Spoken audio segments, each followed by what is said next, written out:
네, 안녕하세요. 곽수산입니다. 곽수산 정치 라이브 오늘도 출발해 보도록 하겠습니다. 자, 화면으로는 정말 오늘도 거리에는 많은 분들이 모여 윤석열 탄핵, 국힘당 해체, 윤석열 체포 뭐 정말 목소리 높여서 힘을 내주고 계십니다. 하지만 하나 이제 걱정되고 우려가 됐던 게 조금은 현실로 나오고 있는 거는 오늘 오전 10시에 있었던, 좀 이따가도 잠깐 이야기를 하겠습니다만, 윤석열의 30분간의 정신 나간 소리가 있었고, 설마 했는데 아니나 다를까 오늘 지금 이 국민의힘 당사 앞쪽에 태극기 부대도 있더라고요. 예, 그걸 이제 제가 직접 보고는 왔습니다.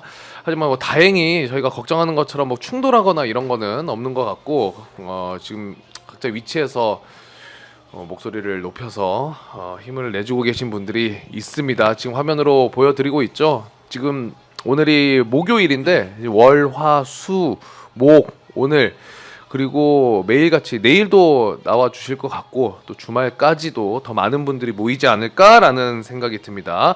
그리고 오늘 또 중요한 퍼포먼스가 하나 있었는데요. 그거 준비가 돼 있나요? 네. 시원시원합니다. 그 퍼포먼스 영상으로 또 같이 띄워드릴게요. 한번 보시죠. 자, 요 상태에서 자 105적입니다. 표결에 참여하지 않았던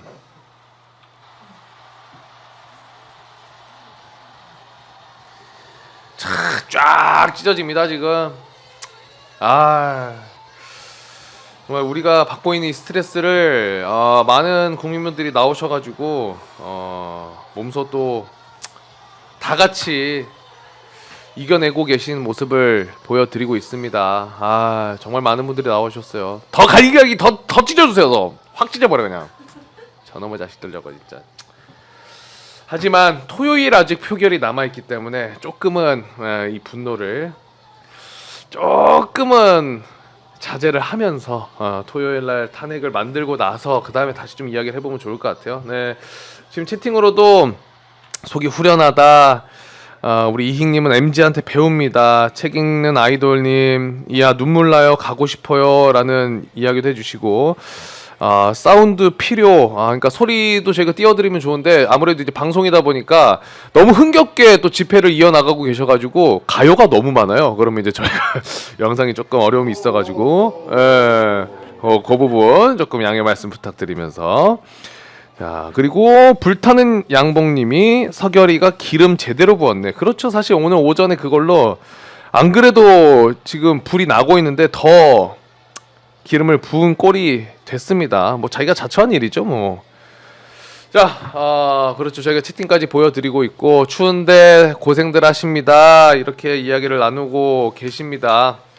그러면 오늘 정치 라이브 정말 귀한 분들 모셨습니다. 그래서 자세한 이야기들 바로 모시고 나눠보도록 하겠습니다. 먼저 우리 박영식 평론가님 나와주셨고요. 안녕하세요. 네, 반갑습니다. 네, 감사합니다. 네, 귀하지는 않지만 이제 귀한 인물이 되고 싶은. 그렇죠. 너무 귀해요. 왜냐, 제가 모르는 거 옆에서 다 설명해 주시니까 저한테는 엄청난 든든한 분입니다. 아닙니다. 자, 그래서 오늘 제 부족한 부분을 또 많이 채워주시면 너무나 감사드릴 것 같고, 진짜 귀한 분 또 모셨습니다. 지금 조지호 경찰청장의 거짓말 하나하나 속속들이 나오고 있습니다. 근데 왜 이 사람이 그 경찰청장 자리까지 가게 됐고, 그리고 경찰이 왜 이번 계엄 사태에 또 한 축의 역할을 하고 있었는지 우려를 표하던 분이 계시거든요. 이분 모시고 자세하게 좀 이야기를 나눠보도록 하겠습니다. 오늘 여러분 휴가를 쓰고 오셨고 현직 경찰이십니다. 휴가를 쓰고 청주에서 오셨어요. 청주에서. 우리 청주 흥덕경찰서의 민관기 경감님 박수로 모십니다.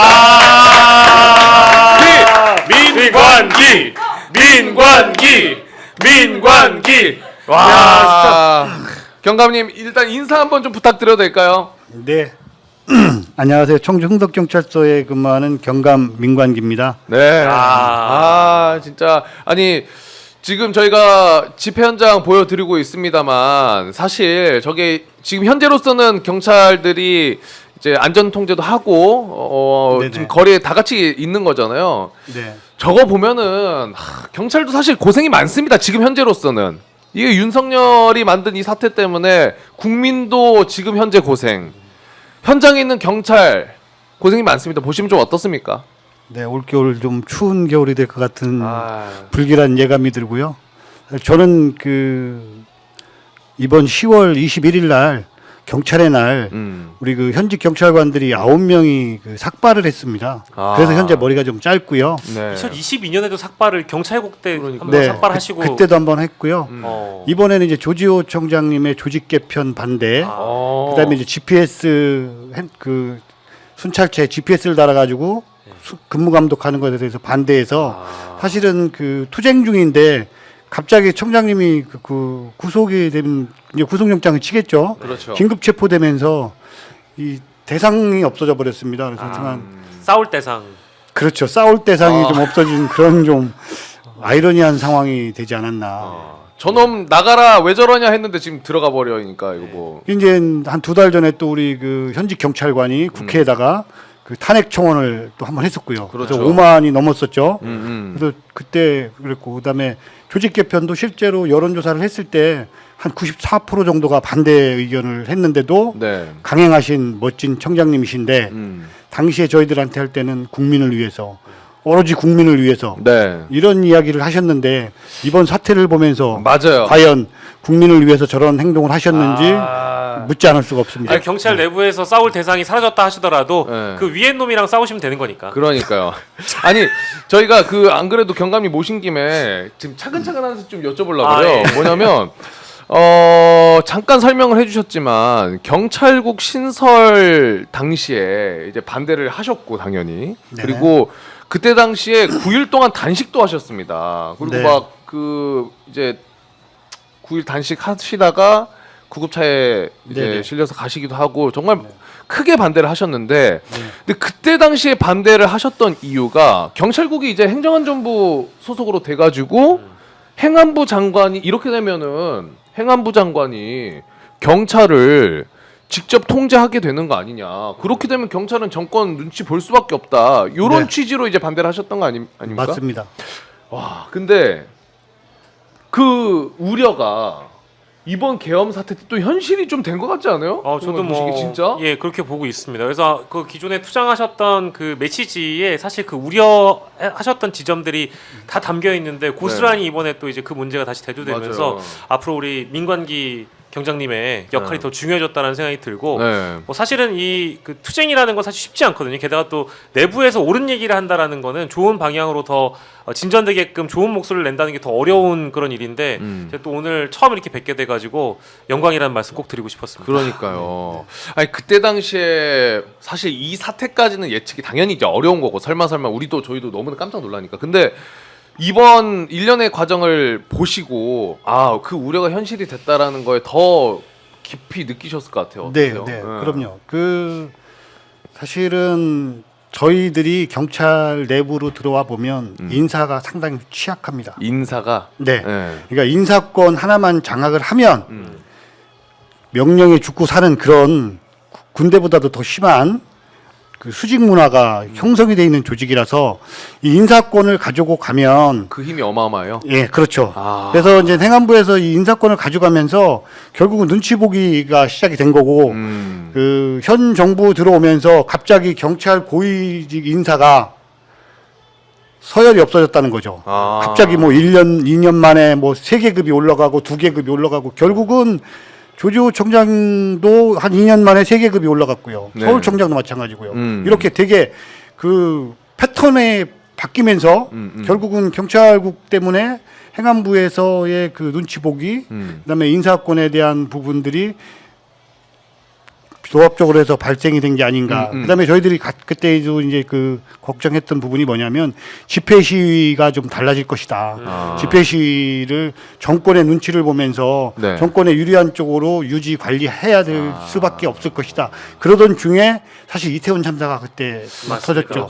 그래서 그때 당시에 그 병력이 용산 쪽으로 너무 많이 가 있었지 않냐. 이런 이야기들이 계속 나왔던 부분이죠. 네. 그래서 과연 이 치안에 31년 동안 그 독립청으로 외청으로다가 있었던 경찰청이 굳이 행안부 밑으로 다시 또 들어가는 또 이유가 들어가냐. 뭔가 그거에 대해서 반대를 했던 거죠. 그게 맞아요. 이제 뭐 경찰법이나 뭐 정부 조직법이나 그러니까 이제 행안부의 어떤 통솔 권한이나 이런 것들을 이제 부인한다라기보다는 이게 너무 이제 집중되는 것을 그동안 또 견제하기 위한 목소리를 많이 내주셨고 그 경찰 내부에서도 우려의 목소리가 많았는데 결과적으로 이제 이 윤석열 정부에 있었던 뭐 참사라든지 역대 여러 사건들이 실제 민주적 통제가 필요하다라는 부분에 더 많은 국민들이 공감하셨기 때문에 아마 지금에 와서는 경찰 인력들이 어찌 보면은 시민들의 또 분노 또 이 윤석열 대통령에 대한 분노를 표출하는 자리를 과연 잘 관리하고 우리 시민들을 잘 보호할 수 있는 문제까지 또 직결되는 사안이다 보니까 결론적으로는 또 이제 우리 경감님의 목소리가 더 맞아요. 필요한 시기가 된 것 같습니다. 네.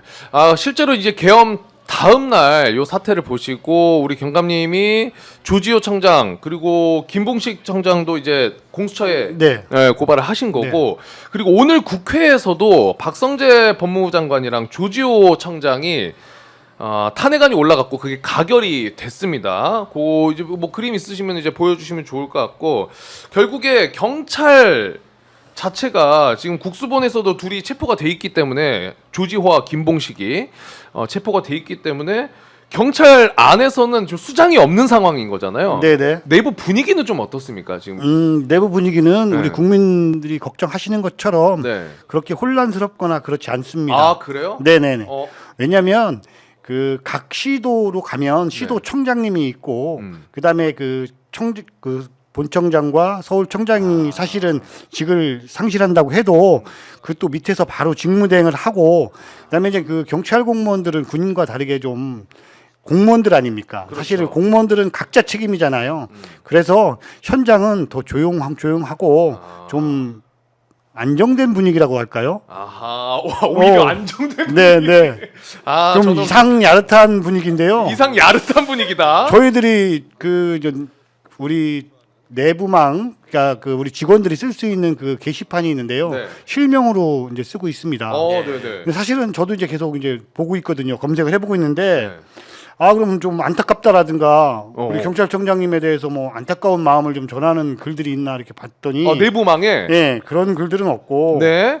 뭐 경찰청장 내란 혐의로 긴급 체포, 국수보는 뭐 피의자 윤석열을 긴급 체포해라. 뭐 미치광 윤석열 영혼 없는 자들이 지배한다. 뭐 계엄군이 온다. 뭐 이런 실제로는 상당히 그 경찰 내부에서는 현실을 정확하게 직시하고 있지 지금 않나. 이제 실명으로 쓰는데도 불구하고 그 정도의 어떤 네네. 강도나 네. 워딩이 나온다라는 거는 그만큼 이제 그 경찰분들의 분노도 그러니까. 우리 시민이나 국민들 못지않게 그러네. 여겨지는 것 같고 사실 조지호 경찰청장이 화면에 등장할 때마다 경찰 공무원분들이 굉장히 좀 불안하고 우려점이 많았을 텐데 그건 사실 저기 내란의 수계와 동일한 것 같습니다. 그렇죠. 화면에 보이지 않으면 오히려 더 국민들의 마음이 좀 평온했던 아, 것처럼 맞아요. 오늘 또 오전에 등장해 버리니까 나라가 뒤집어지지 않았습니까? 네. 이제 그런 모습들을 보면서 맞아요. 조지호 경찰청장이 등장하지 않길 바랐던 경찰 공무원들도 많았을 것이다. 근데 그러니까. 알고 보니까 민중의 지팡이의 역할을 하는 게 아니라 권력의 주구의 역할을 와. 했기 때문에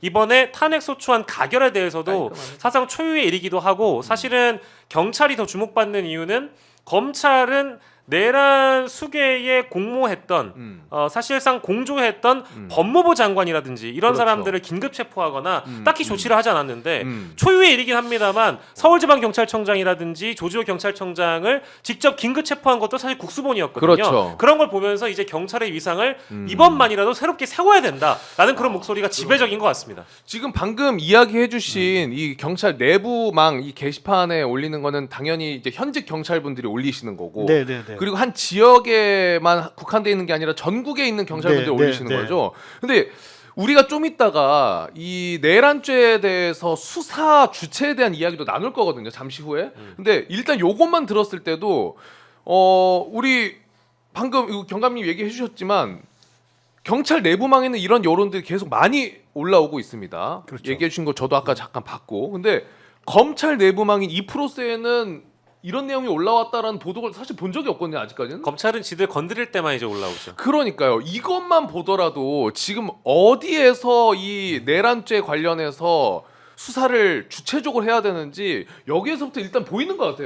확실하게. 네. 그러면 이제 하나하나 좀 가볼 텐데, 경찰국 신설 때 이게 신설이 되면 경찰이 정권의 눈치를 볼 수밖에 없다라는 우려를 하셨고, 그게 현실이 됐다고 말씀을 드렸잖아요.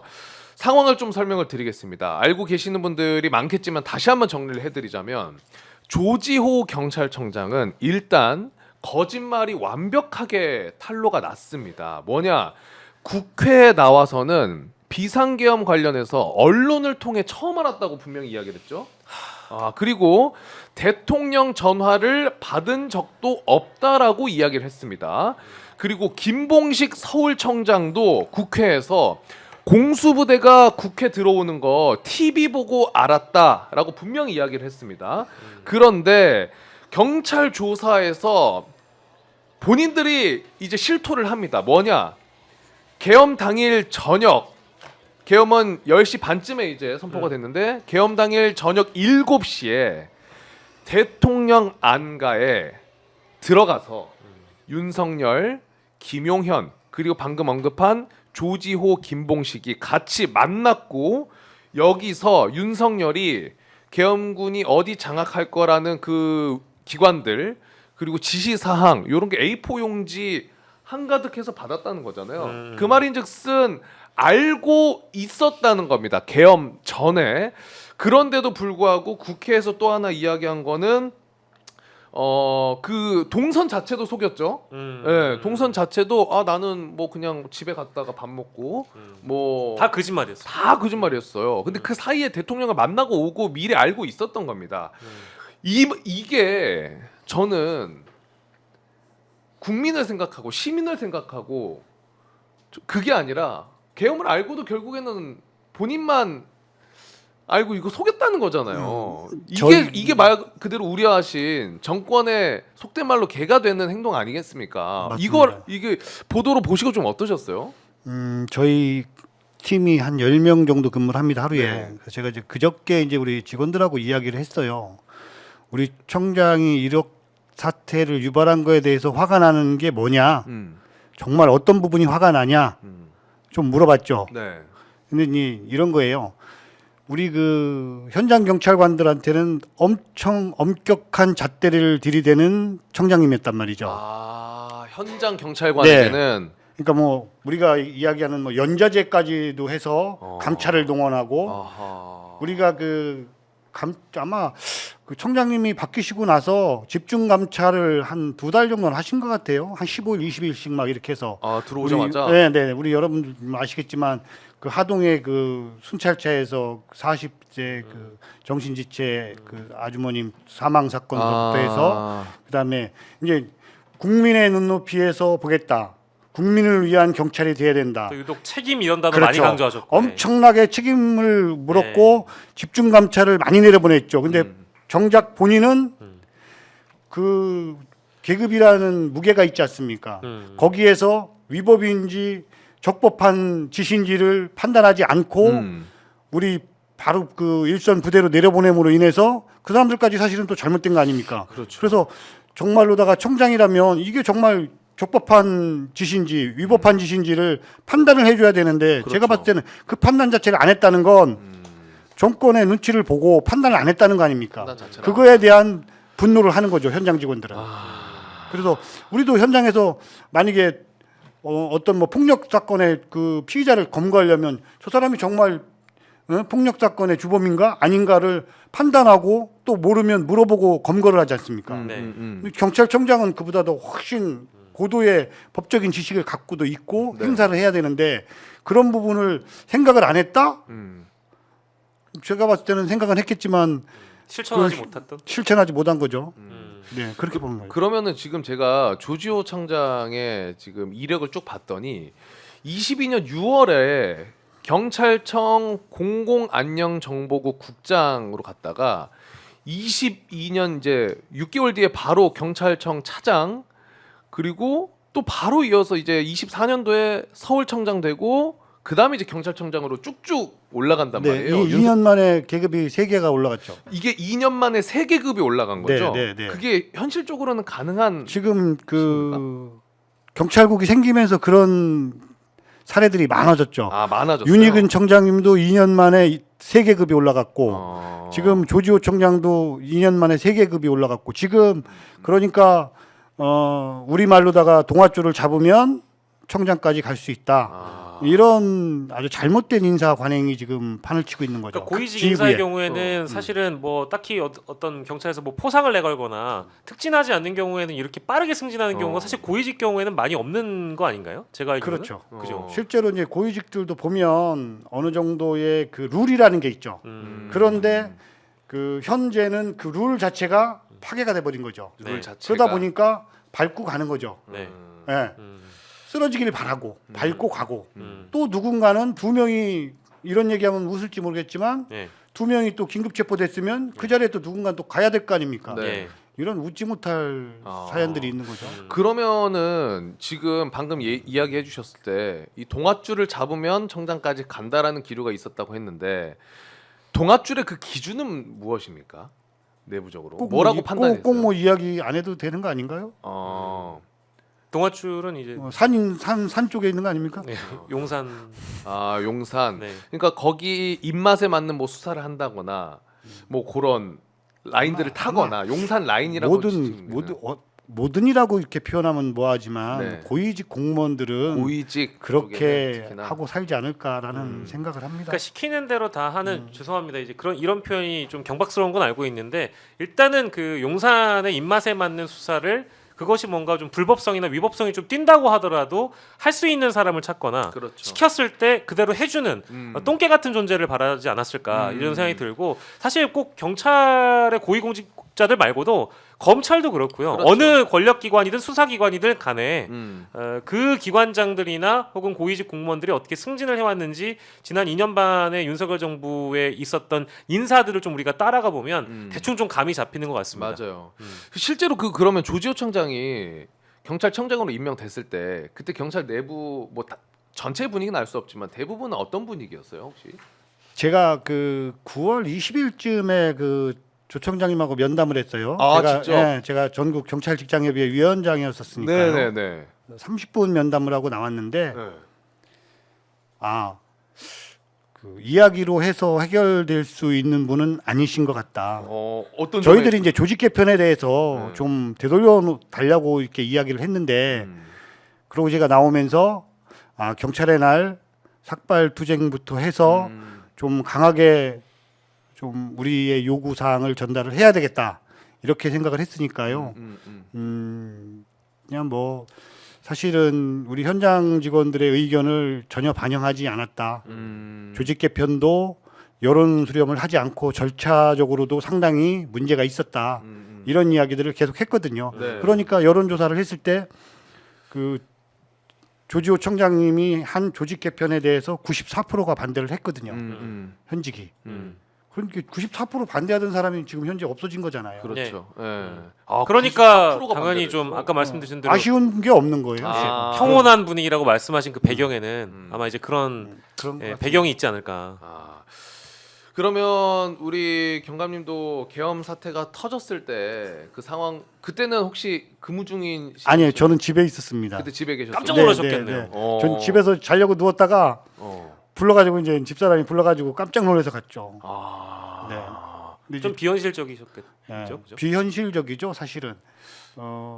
국민들한테 총뿌리를 겨룬다는 것 자체도 문제지만 저는 사실은 국회 경비대 사실 배신감을 많이 느꼈습니다. 국회 경비대. 네, 저도 이제 그 직장협의회 위원장을 하면서 사실 한 달에 뭐 5번 많게는 10번까지도 국회를 올라오는데 법을 뭐 이제 만들고 또 요구하고 하는데 경비대의 역할이 뭘까? 경비대는 저희들은 그냥 크게 두 가지 정도를 보시면 됩니다. 100일 경비단이 있고요. 네. 그다음에 국회 경비대가 있고요. 뭐 22 경비대 뭐 이런 것도 있지만 어쨌든 그 100일 경비단은 누구를 지킵니까? 청와대를 지키고 대통령을 지키지 않습니까? 그럼 국회는 누구를 지킵니까? 국회를 지키고 국회의원을 지키는 거 아닙니까? 국회 경비대는 네. 그런데 국회의원들을 못 들어가겠다? 이게 기본 원칙에서 어긋나지 않나? 이런 명령을 내리고 이런 명령을 수행하는 대장은 과연 무슨 생각을 갖고 있었을까? 국회 경비대장에서 지금 말씀하신 그렇죠. 네. 실제로 이제 국회의원들이 못 들어가는 모습과 월담하는 모습들도 사실 그렇죠. 언론을 통해서 계속 바로 생중계가 되기도 하고 그런 장면들이 정말 모든 분들이 보셨잖아요. 근데 그 모습을 보면서도 진짜 우리도 경찰이 왜 저러지 않는 의구심이 굉장히 컸는데 결국 그 위에는 조지호가 있었다는 거죠. 그렇죠. 사실. 제가 근데 현장에 새벽에 나가봐서 아는데 그 심지어 그 서울 경찰청에서 지원 나온 인력과 국회 경비대의 그 어떤 신원이 다르잖아요. 그렇죠. 소속이 다른데 조치는 똑같았어요. 음. 조치는 똑같았어요. 그래서 일단은 뭐 국민들뿐만 아니라 국회 보좌관들이나 국회 직원들이나 국회의원들도 못 들어가게 다 막고 있었던 상황이기 때문에 심지어 국회의장의 계엄 해제 그 조치가 있었음에도 불구하고 국민들이 계속 설득하고 나와준 시민 여러분들이 계속적으로 설득했어, 비상계엄이 진짜. 해제됐는데도 불구하고 왜 경찰이 우리 국민들을 막고 있는 거냐, 국회의원들이나 보좌관들을 왜 막고 있냐라고 얘기를 했을 때 아직 저희에게 따로 들려진 지시가 없기 때문에 저희로선 자리를 지킬 수밖에 없습니다라는 얘기를 제가 직접 들었거든요. 그 현장에 계신 그 경찰 공무원 분들께. 참 뭐랄까, 제가 그 자리에 있었던 시민의 한 사람으로서 답답한 상황이었습니다만 그 명령을 따르고 있는 경찰 공무원들조차도 굉장히 망연자실하고 있는 그런 표정이었고, 왜 제복 입은 시민과 일반 시민들이 이렇게 갈등을 일으켜야 되느냐, 누구 한 사람 때문에 혹은 그 밑에 지시를 받고 있는 조지호 경찰청장이란 사람 때문에 이제 이런 조지호, 김봉식 이런 사람이 있었다라는 거를 그때는 몰랐죠. 맞아요. 근데 이제 상황이 되고 나니까 결국에는 이게 내란 음모의 가담자들이었구나라는 게 이제 밝혀지면서 굉장히 큰 충격을 받을 수밖에 없습니다. 그 진짜 이게 보도도 계속 나오고 있지만은 지금 뭐 길을 막은 것뿐만 아니라 오히려 군 병력들은 들여보내주고 네. 협조를 했다라는 거예요. 그리고 윤석열이 조지호 청장한테는 6번이나 전화해가지고 체포까지 하라는 취지의 이야기를 했다고 합니다. 이거는 진짜 기본적으로 경찰 공무원들에 대한 그 뭐랄까 인식 자체가 너무 부족한 데서 오는 거 아니었을까라는 생각이 듭니다. 이게 아까. 그 냉정하게 보면 네. 저희들이 이제 아까도 말씀드렸지만 그 공무원 아닙니까? 네. 현재 우리 그 시민들이 상대하는 뭐 지구대 파출소 같은 공무원들은 사실은 10명 중에 2명 정도 저런 명령을 내리면 받을까, 8명은 받지 않는다고 저는 자부를 합니다. 다만 이제 기동대라는 게 부대 운영을 하지 않습니까? 네. 한 기동대단 그 83명, 84명 정도거든요.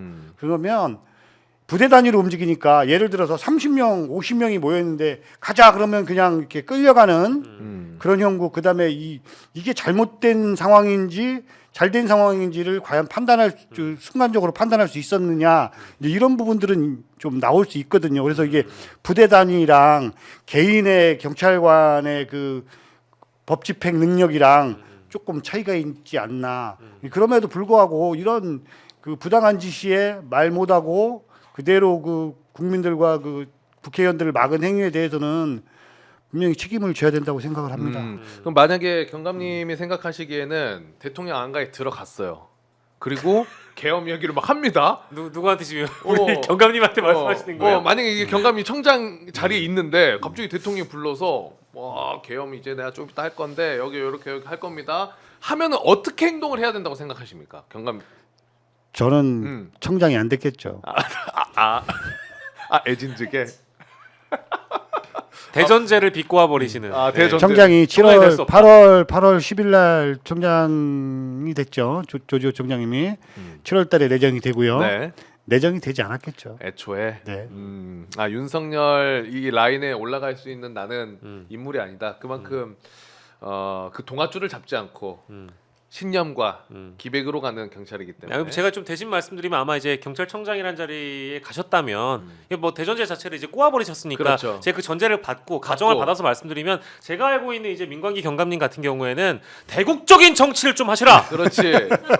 민중의 지팡이를 그렇죠. 감히. 그리고 바로 가스총. 깜짝이야. 가스총은 안 됩니다. 내란의 수기엔 그래도 됩니다. 아, 내란의 수기한테 그래도 됩니다. 가스총 바로 나가. 깜짝 놀랐네요. 예. 아 근데 이런 보도도 있어요. 지금 JTBC 저녁 보도가 나왔는데 요거 어떻게 생각하십니까? 예, 이 말이 있어요. 아마 조지호나 김봉식 쪽에서 이제 이야기를 한 것 같은데 윤석열이 그 불러가지고 얘기할 때 우리한테 아무 말할 틈도 안 줬다. 그래서 우리가 그 지시를 받고 이제 나와가지고 조지호랑 김봉식이 야 이거 뭐 훈련이야 실제야 뭐 우리 시험하나 이런 대화를 나누고 그리고 나서 조지호는 이제 와이프한테 얘기를 대통령이 이상하다 말도 안 되는 생각을 하고 있다 이런 불만을 토로했다라는 거예요. 그러면 상식적으로 100번 양보해서 대통령 면전에 대고 반대를 하거나 뜯어말리지는 그래 뭐 워낙 위계가 있으니까 그럴 수 있다고 치더라도 나왔을 때는 난 이거 빨리 조치를 했어야 된다고 생각을 하거든요. 근데 조치를 안 한 것뿐만 아니라 계엄 이후에 거기에 동조까지 행위를 해버렸기 때문에 이건 완벽한 내란 동조범으로 그냥 잡혀 들어갈 수밖에 없는 상황이다 이렇게 판단이 됩니다 사실. 그러니까 뭐 조지호 청장뿐만 아니라 지금 내란 음모의 관련자들 모두 가담자들 모두 똑같은 가담자들이죠. 얘기로는 네. 다 이제 핑계 대고 있죠. TV 보고 알았다부터 시작해서 거짓말이 속속들이 드러나고 있는데 네. 사실 거짓말이라는 거는 이제 한 번이 어렵지 일단 한 번 하고 나면 두 번 세 번 계속 반복되는 겁니다. 그래서 지금 우리 MC께서 말씀하신 대로 지금 이 JTBC 단독 보도라는 게 일방적으로 대통령의 지시 쏟아냈고 대통령이 이상하다 이건 사실일 수 있어요. 근데 중요한 결과는 뭐였냐? 그렇죠. 경찰을 동원해서 내란에 가담한 행위를 일단 했잖아요. 그렇죠. 거기에서 뭐 대통령이 예를 들어서 체포 명령을 내렸다 이런 건 따르지 않았다고 하더라도 실제 경찰 인력을 동원해서 현장에 내보냈던 것도 사실이기 때문에 맞아요. 묵인, 방조, 가담 이게 행위가 성립이 안 되는 게 아닙니다. 그러니까 지금에 와가지고 이제 강한 처벌을 받을 것 같으니까 이제 와서 뒤늦게 이런 내용을 흘리는 게 일단 부적합하고 가당치 않다는 말씀은 꼭 드리고 싶네요. 네 맞습니다. 피의자의 허접한 변명이죠. 피의자의 허접한 변명이다. 네. 그 일단 그 다음 수사 방향에 대해서 좀 여쭤볼 텐데 그 이야기를 하기 전에 조지호랑 김봉식이 일단 잡혀 들어가 있지 않습니까? 지금 심리 상태는 좀 어떨 거라고 예상이 됐어요. 아예 내려놨을까요? 아니면 이 와중에도 조금씩의 거짓말을 할 수 있을 거라고 생각하십니까? 그래서 뭐 제가 뭐 심리 상태까지는 잘 알 수는 없지만 네. 저도 이제 그 강력 형사를 한 15년 정도 했거든요. 이제 조직 폭력 범죄도 좀 많이 다뤄봤고요. 네. 그래도 살아야 되지 않겠습니까? 그래도 네. 본인 그러니까 살 수는 없겠지만은 살기 위해서 아마 뭐라도 할 것이다. 네. 근데 그 길 자체는 이제는 솔직하게 다 이야기를 하고 포기한다는 건 사실은 그 우리가 그 수사를 하다 보면 자백은 곧 죽음이다. 자백은 절대 하지 않는다. 모든 피의자는 그런 생각을 갖고 있지 않겠습니까? 그렇죠. 자백하는 순간 방어할 수 있는 능력들은 사라지잖아요. 그러면 살려고 발버둥 칠 거 아닙니까? 그런 노력들을 지금 하고 있는 거 아닙니까? 처음에 국회에 나갔을 때 진술하고 3일, 4일, 5일 시간이 지나면서 진술이 바뀐다는 건 살아야 되겠다는 생각들을 하지 않나? 그냥 조심스럽게 예상을 해보는 거죠. 조심스럽게 예상을. 네. 근데 이제 방금 잠깐 이야기해 주셨지만 우리가 이제 국회에서 거짓말을 했고 네. 이제 수사 과정에서 지금 살기 위해서 이런 그 폭로들이 나오고 있는 거죠. 솔직하게 이야기를 하고 있는 거라고 볼 수 있잖아요. 네. 근데 국회에서 그럼 위증 아니냐라고 하지만은 이게 참 아이러니한 게 하필 그때 국회에서 그 증인 선서를 안 해가지고. 이거 사실입니다. 예. 네, 예. 근데 그래가지고 이게 처벌이 안 위증이라고 해도 이 지금 내란죄와 이증은 사실 뭐 견줄 수 없는 그렇죠. 상황이기 네, 때문에 그렇죠. 그러니까 뭐 진단 뭐 한 16주 나왔는데 뼈 한 대 더 때린다고 해서 이걸 가지고 뭐 정확합니다. 네. 이 뺨 한 대 때린 거 왜 처벌을 안 해주냐 지금 네. 이거거든요. 네. 벌써 16주 나온 게 있잖아요. 예. 그래서 사실은 국회 지금은 예. 뭐 그런 위증이나 조금- 이런 문제보다 그럼요. 그런 부분들은 네. 사실은 이제 말장난에 불과한 거고 실제로 어떤 범죄가 큰 범죄고 중요한 범죄인가만 놓고 정상적으로 판단을 해야 된다고 봅니다. 그러니까 이제 지금 아까 그 심리를 우리 경감님한테 MC님이 물어봐 주셨는데 아마 형량에 대한 생각을 지금 가장 크게 하고 있을 것 같아요. 지금 급선무는 심리적으로 계산기를 두드리고 있을 거라는 생각이 드는데 어쨌든 수괴는 아니고 적극 가담자라고 볼 수밖에 없는 김봉식이나 조지호나 적극 가담자일 가능성이 높잖아요. 그러면 분명히 이제 5년 이상을 받게 될 가능성이 어쨌든 우리 현행법상 5년 이상의 가능성이 매우 높다고 보고 이 양반들이 단순 가담자는 아닐 거 아니겠어요? 그렇죠. 지금 나오고 있는 건. 단순 가담자 쪽으로 분류되게끔 기존에 있던 발언들을 최대한 커버하면서 거짓말로 이미 드러난 부분은 어쩔 수 없다고 하더라도 나머지 범죄 행위라든지 가담 행위가 나왔을 거를 미연에 좀 방지하기 위해서 수사 과정에서 이실직고할 것 좀 이실직고하고 뉘우치는 모습도 보여주고 혹은 뭐 굉장히 핵심적이거나 중점될 만한 명령들 같은 경우에는 기억이 안 난다. 나는 모른다. 누가 시켰다. 이런 식으로만 지금 일관성 있게 진술하려고 할 가능성이 매우 높다라는 거죠. 네, 맞습니다. 저는 뭐 그 국방부 장관의 그 김용현 뭐 극단적 선택에 대해서는 네. 사실 뭐 좀 고개를 갸우뚱할 수밖에 없는 왜냐하면 자진 출석했지 않습니까? 그렇죠. 극단적인 선택을 할 것 같으면 자진 출석할 이유가 없죠. 그렇죠. 저도 그걸 의심했는데. 그러면 구치소라는 데는 예. 사실은 CCTV 모니터로 다 보고 있고 그런데 그런데 거기서 그런 행위를 한다?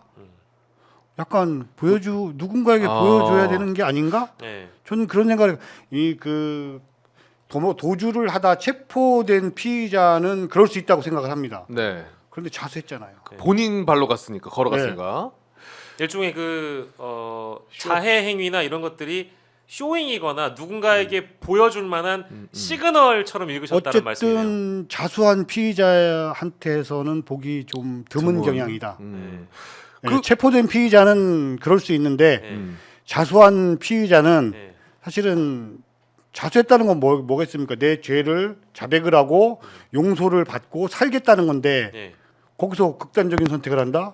좀 맞지 않. 모든 것을 다 내려놓고 수사에 협조한다라는 자백 이 혐의자가 거기에서 며칠 지나서 갑자기 자해를 해버린다라는 것은 뭔가 기존의 여러 이제 피의자들과는 좀 다른 그렇죠. 행위다라는 말씀이시고 그래서 저는 사실은 그 김용현 장관 얘기가 나와서 그런데 저도 사실 이 생각 좀 동일하게 했거든요. 저도 그랬어요, 사실. 그래서 보고 나서 이거 뭐지? 네.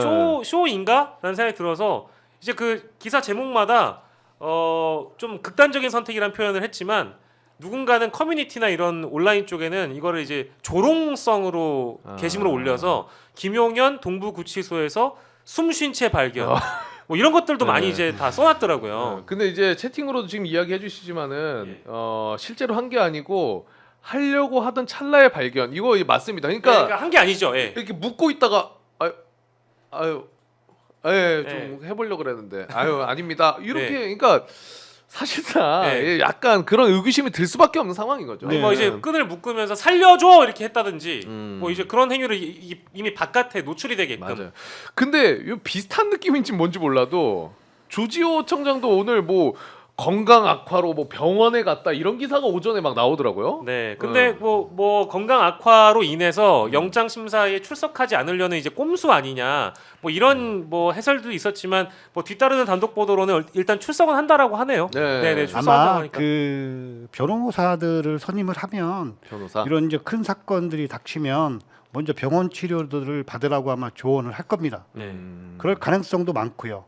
엄청 건강했던 사람들이거든요, 사실은. 엄청 건강했다. 제가 봤을 때는 단독 보도입니다. 네. 조지호 엄청 건강했다. 네. 속보 조지호 엄청 건강해.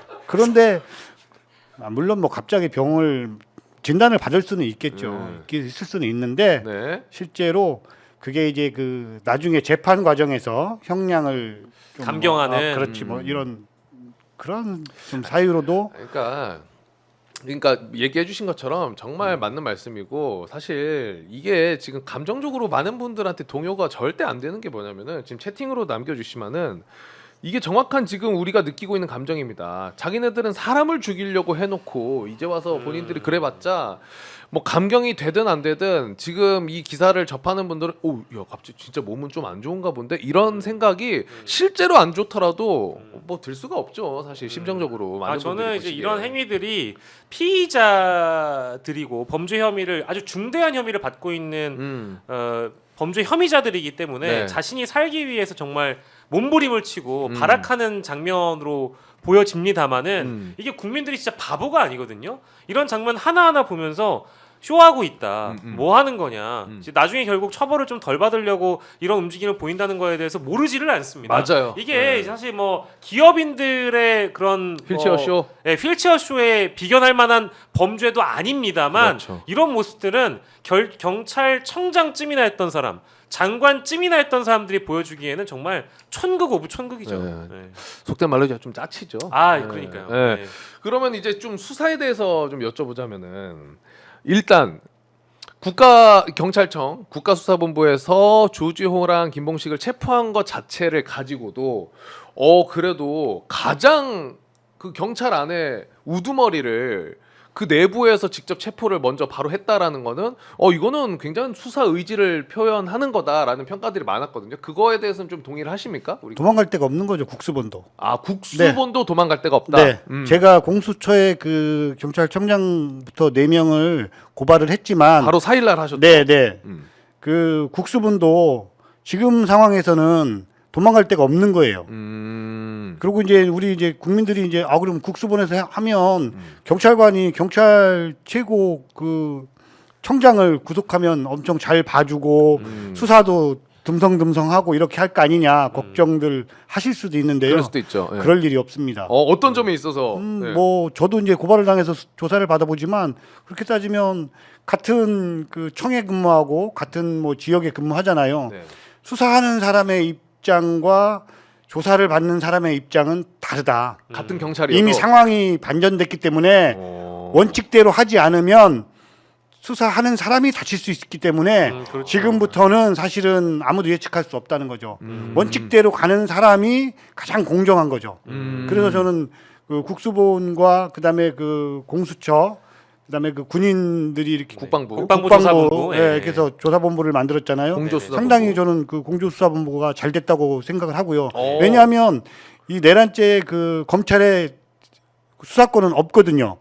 2021년도에 그렇죠. 그 검찰 그 수사권 분리가 되면서 예. 6대 범죄에서 2대 범죄로 축소가 됐고 거기에 따라서 사실은 수사권이 없는데 맞아요. 이번에 뭐 구속영장이 발부된 걸 가지고 마치 수사권이 있는 것처럼 해석을 하는 것 같은데 네. 나중에 무리수가 될 수 있죠. 그렇다면 수사는 경찰과 군에서 하고 그다음에 공수처 검사가 영장을 신청을 하고 이렇게 해서 공조수사를 하는 것은 상당히 바람직하다고 저는 개인적으로 생각을 하고 이후에 검찰에서 수사권이 없어졌을 때 검찰 수사관과 그 중수본을 만들어서 나중에 그 한다는 그런 취지에 있어서도 경찰과 그 검찰의 수사 역량이 좀 이번에 바뀌지 않을까 이렇게 생각을 좀 하고 있습니다. 이전의 상황을 좀 복기를 우리가 해보면 공수처와 국수본과 검찰의 특수본이 한 번 만났던 자리가 있었어요. 맞아요. 사전에 만나가지고 이 논의를 했던 점이 뭐냐면 법원행정처에서 이제 그 해석이 나왔는데 이제 뭐 아무튼 이제 의견이 나왔는데 그 의견이라는 게 결국 각 수사기관마다 의지가 있는 건 좋다. 근데 영장이 너무 많이 들어오다 보니까 중복으로 좀 일원화했으면 좋겠다라는 메시지가 나오면서 이 세 기관이 만난 거거든요. 네. 근데 공수처와 경찰 측에서 판단하기에는 검찰이 좀 이상하다. 직접 만나보고 이야기를 들어보니까 이 사람들의 어떤 수사 방향이라든지 수사 의지라든지 이런 것들에 대한 이상함을 좀 느끼지 않았겠느냐라는 뭐랄까요 감각을 가지고 그 다음 날 바로 이제 공조수사본부로 검찰을 제끼고 시작을 했거든요. 그러니까 그 의미는 뭐겠느냐? 기본적으로 일단은 법대로 원칙대로 수사 관할권이라는 것은 내란죄에 대한 수사 관할권이라는 것은 경찰에 있고 또 각자가 이제 각자의 역할이 아마 있을 겁니다. 경찰이 청구하지 못하는 영장 청구권을 또 공수처가 갖고 있으니 그렇죠. 모자란 부분들을 또 채워주고 공수처 입장에서는 지금 우리 오마이뉴스의 인력 정도로만 수사를 할 수는 없는 거기 때문에 이 경찰의 인력을 또 수사 인력을 받아서 공수처가 수사 공조를 할 수 있기 때문에 이제 이런 대목에서 검찰을 배제하고 함께 가는 그림으로 나아가는 거 아니겠느냐 이렇게 좀 그려지는 것 같습니다. 맞습니다. 오늘 저도 좀 알아보고 다른 데서도 이제 방송을 보고 하니까 그래도 이 경찰, 공수처, 국방부의 조합이 딱 그래도 수사 과정에서는 괜찮다라고 생각이 들고 믿음직스러운 부분이 공수처에서 또 그 군 장성에 대한 조사 권한이 있더라고요. 그러니까 이제 군대에 대해서도 더 확실하게 들여다볼 수 있는 권한이 있는 거고. 근데 이제 경감님이 보시기에는 얘기를 해주셨지만 많은 분들이 의아해해요. 검찰은 네. 너네가 수사를 해가지고 나중에 기소를 하게 되면 법원에서 너네는 내란죄에 대한 그 권한이 없는데 이거 왜 이렇게 조사를 해왔니? 공소 기각에 대한 그 위험성이 있다라고들 다들 이야기를 하거든요. 그리고 윤석열도 변호인단을 꾸리고 있기 때문에 검찰이 지금 조사를 하고 기소를 해가지고 가면 그 부분을 파고들지 않을 것이냐라는 그 우려가 굉장히 많이 있어요. 왜냐하면 내란죄에 대한 수사 권한이 없기 때문에 검찰이. 그런데도 왜 이렇게 검찰이 좀 수사에 대한 의지를 나타내는 것처럼 보이려고 하고 꺾지 않는 거에 대해서는 어떤 이유에서 그렇다고 생각하십니까? 여기저기서 우리 그 보니까 그 텔레비에도 많이 나오고 텔레비? 우리, 네, 그럼요. 우리 그 해설을 많이 해주시고 있잖아요. 네. 검찰도 갈 데가 없다. 네. 이참에 네. 수사를 열심히 해서 예? 좀 한번 돌파구를 마련해봐야 되겠다. 그렇지만 실제로 방향을 알 수 없잖아요. 저희들이 가다가 올바른 길로 갈 것인지 중간에 다른 방향으로 셀 것인지 네. 사실 그래서 걱정들 하는 거잖아요. 그동안 그래 왔고 또 셀 수도 그 다음에 현재까지의 그 대통령 일가에 대한 수사 부분에 대해서 네. 우리 국민들이 납득하지 못하는 그렇죠. 부분들이 많았지 않습니까? 네. 근데 이번 수사를 과연 납득할 수 있을 것인가에 대한 의구심을 계속 던지는 거죠. 그래서 저는 검찰의 그 수사권 부분도 문제가 있지만 검찰의 수사 의지, 그다음에 검찰의 수사 방향, 럭비공 같은 아주 그 어디로 튈지 모르는 상황이기 때문에 그렇다면 실제로 검찰을 배제한 수사가 맞지 않는가 이렇게 보고 있습니다. 그렇죠. 그게 이제 그 검찰 입장에서는 2년 반 동안 그러니까 이제 각 수사기관마다 뭐 모든 수사기관이 완벽하지 않았다라는 우리가 전제를 하고 나서 보면 검찰은 사실 국민의 신뢰를 가장 많이 잃어버린 기관이거든요. 네. 그렇기 때문에 지금 이 상황에서 자신들이 수사 의지를 보여주고 이른바 이제 보여지는 뭐 모습 자체는 정의의 사도처럼 보여지려고 하는 것 같은데 가장 열심히 영장을 던지고 가장 열심히 긴급 체포를 하고 가장 열심히 수사하는 것 같지만 결과적으로는 다른 꿍꿍이가 있을 수도 있겠다. 이제 이런 생각들이 충분히 뭐 국민 여러분들이 다 당연히 가질 수밖에 없는 거라고 보고요. 설령 이런 상황에서 검찰이 뭐랄까 어느 정도의 신뢰를 주는 수사, 믿음을 주는 수사를 한다고 하더라도 저는 그간의 검찰이 잃어버렸던 이 기관으로서의 신뢰성은 회복하기 이미 어려운 단계에 와 있다. 맞아요. 그래서 저는 원천적으로 검찰을 배제하고 경찰에게 수사권을 주는 것이 원래 옳은 방향이라고 봤고요. 실제 아까 이제 우리 곽수산 MC께서 짚어주신 대로 재판에 갔을 때 이 수사 관할권이 없는 수사를 해서 수집했던 증거가 위법 자체가. 증거로 배제돼 버려서 무죄가 나오는 경우가 우리 역사에 없었던 게 아닙니다. 그런 판례들이 많이 있거든요. 그러니까. 왜냐하면 법원은 법원대로 검찰이 기소한 내용을 가지고 판단할 수밖에 없기 때문에 부실 기소를 해버리면 실제 뭐 참사나 역대 사건들 중에 당연히 유죄인데 무죄가 나온 사건들이 굉장히 많았습니다. 그런 측면에서 검찰은 수사를 손을 떼는 것이 맞다고 맞아요. 생각하는데 교통 정리가 제대로 안 되는 것 같아서 계속 뭔가 이제 저희 같은 사람들이 여론에 기대는 것도 있죠. 그러니까 그 우리 경감님이 우리 평론가님들 얘기를 해주셨고 또 경감님이 거기에 정확한 표현을 해주셨다고 느껴지는 게 수사를 제대로 해야겠다라는 마음이 검찰도 갖고 있겠지만은 이 수사 의지나 방향이 럭비공과 같다. 그러니까 언제 이게 네. 어디로 튀어버릴지 모르는 입장이다 보니까 그리고 그거를 의심할 수밖에 없는 정황들이 나오고 있습니다. 그 국방위에서 곽종근 사령관이 얘기한 것처럼 국회의원들의 질문에 본인이 직접 검찰에 가서 조사를 받았더니 나는 분명히 윤석열에 대한 이야기를 했는데 그거를 뭔가 묻으려고 하는 듯한 분위기였다. 김용현 쪽으로 몰고 가려는 분위기였다라는 거를 조사를 받고 온 당사자가 이야기를 했기 때문에 거기서 더 신뢰는 없어진 거거든요. 많은 분들이 그럼요. 느끼기에. 그렇기 때문에 그냥 깔끔하게 확실한 법적 근거가 있다 보니 내란죄는 경찰이 수사하는 게 맞다. 그러니까 그렇게 들어가는 게 맞지 않을까라는 생각이 들고 국수본도 이제 아까 얘기해 주신 것처럼 확실하게 이제 갈 데가 없으니 제대로 할 거다라는 이야기를 경감님이 해주셨는데 관건은 지금 압수수색도 사실 어려웠던 상황이잖아요. 어제만 보더라도 그런 상황에서 이게 체포까지도 그러면 의지와 다르게 할 수 있을 것이냐라는 좀 걱정이 있거든요. 거기에 대해서는 어떻게 보십니까? 일단 압수수색은 경호처가 막아버리니까 그 뭐 좀 방법이 없다고는 하더라고요 좀. 그러니까요. 네. 근데 체포는 또 사실은 그 체포영장을 발부받으면 경호처가 막을 수 있는 권한도 또 없다고 이야기를 하더라고요. 법적으로. 그러니까 체포영장을 받을 수 있느냐 없느냐의 부분인데 저는 받을 수 있다고 생각을 합니다. 체포영장. 네. 체포영장을 국수본 쪽에서 그러니까 그 공수처에서 신청을 하면 되는 거죠. 그죠? 영장은. 네. 그러면 우리 쪽에서 그 체포영장을 발부받지 않을까.